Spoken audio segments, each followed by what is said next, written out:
ఉపయోగించాలని కూడా నేను ఈ సందర్భంగా కోరుకుంటున్నాను.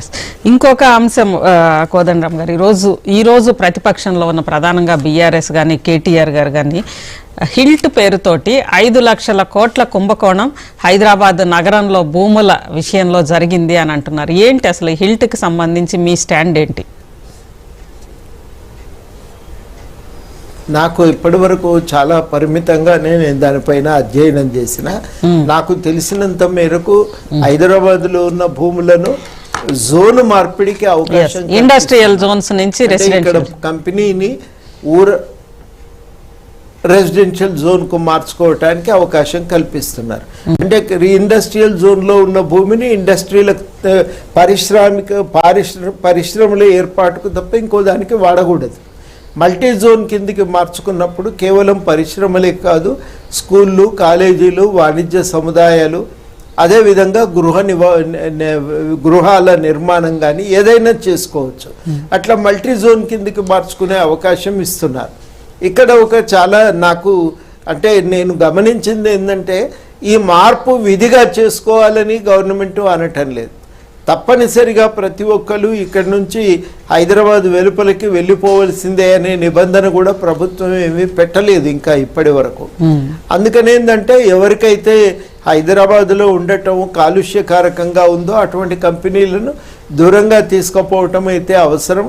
వాళ్లకు ఈ భూముల యొక్క జోన్ మార్చుకోవటానికి ఒక వెసులుబాటు కలిగిస్తున్నారు. వాళ్ళు ఊరి బయటకు వెళ్ళిపోవాలి.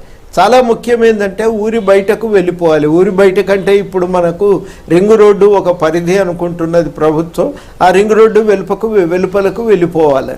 ఆ రింగ్ రోడ్డు వెలుపలకు వెళ్ళిపోవాలంటే మరి అక్కడ అవతల ప్రత్యామ్నాయం కల్పించారా, అక్కడ అవసరమైన ఏర్పాట్లు ఎంత మేరకు జరిగినాయి అనేది కూడా ప్రభుత్వం స్పష్టం చేయాలి. లేకపోతే ఇది అమల్లోకి రాదు, దీనివల్ల ఎటువంటి ప్రయోజనం కూడా ఉండదు.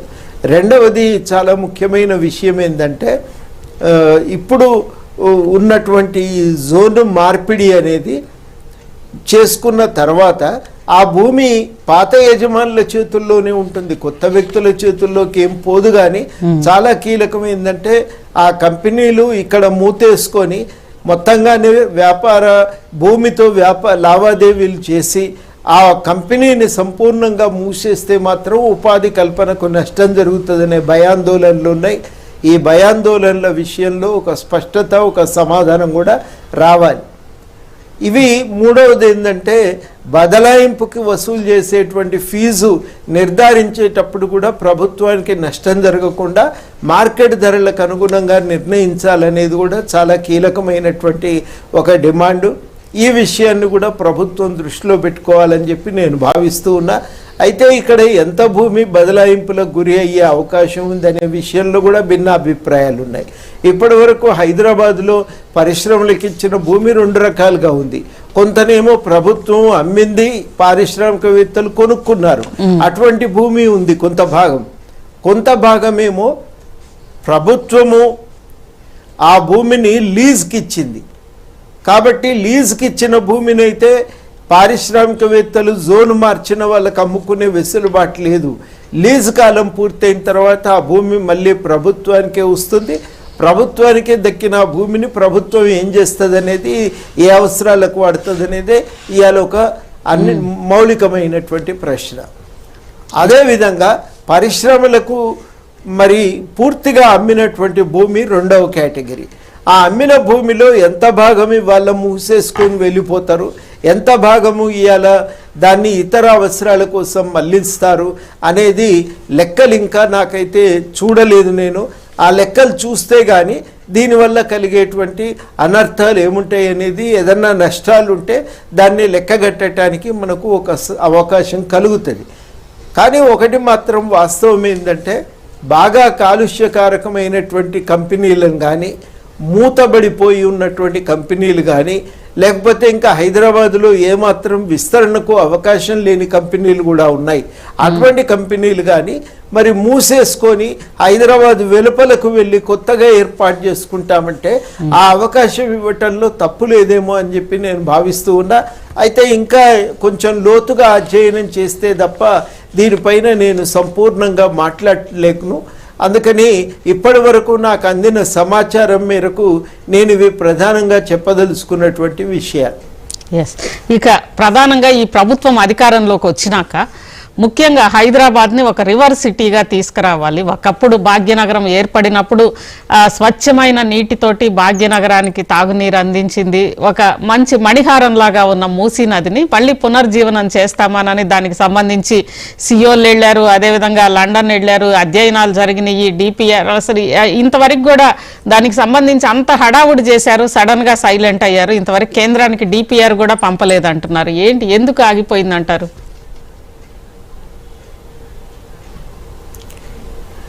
ఇప్పుడు ప్రభుత్వం ఏంటంటే దీన్ని ఒకసారి మొత్తము నదికి మొత్తానికే ఒక ప్రణాళిక అనేది సాధ్యం కాకపోవచ్చు. తర్వాత రకరకాల అభ్యంతరాలు కూడా ప్రజల నుంచి వ్యక్తమైనటువంటి సందర్భంలో తమ ప్రణాళికను ఒక భాగానికి మాత్రమే పరిమితం చేసుకున్నాయి. ఆ మూసీ నది పుట్టిన కాడి నుంచి బాపుఘాట్ వరకు ఉన్న ప్రాంతానికి మాత్రమే మూసీ పునరుద్ధరణకు కావలసిన చర్యలను వాళ్ళు తయారు చేసుకుంటున్నారు. దానికోసం ఒక టెక్నికల్ కమిటీ ఏర్పడ్డది. ఆ కమిటీ ఆ ప్రణాళికల రూపకల్పన పనిలో నిమగ్నమై ఉన్నది. ఆ ప్రణాళిక సంపూర్ణం కాలేదు, అది ఇప్పటి వరకు బయటికి రాలేదు. అట్లాంటి నివేదిక అనేది పూర్తి అయిన తర్వాత దాని గురించి మనం ఏదైనా మాట్లాడగలుగుతాం. ఇప్పటి వరకు వచ్చిన అభ్యంతరాలను దృష్టిలో పెట్టుకొని ఒకటే ప్రధానంగా చెప్పవలసింది ఏంటంటే 2 విషయాలు. ఒకటి, నది శుద్ధీకరణ విషయంలో ప్రజలకు అభ్యంతరం లేదు.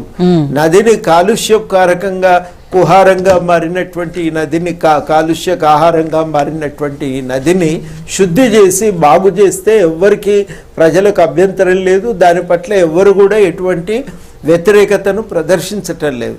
కాకపోతే ప్రజలు అనేది ఏంటంటే అనేక సంవత్సరాల నుంచి ఈ నది ఒడ్డున జీవిస్తున్నటువంటి వాళ్ళు ఉన్నారు. వాళ్ళ నివాస హక్కులకు మాత్రం భంగం కలగకుండా ఏం చేసినా మంచిది, బాగానే ఉంటుంది అని వాళ్ళందరి అభిప్రాయం. ఈ ప్రజాభిప్రాయాన్ని ప్రభుత్వం దృష్టిలో పెట్టుకోవాలని నేను కోరుతా ఉన్నా. కాబట్టి ప్రజలు కోరుకునేది ఏంటంటే మూసీని మీరేమన్నా చేయండి, బాగు చేయండి. మూసీని బాగు చేస్తే మాకు కూడా సంతోషమే.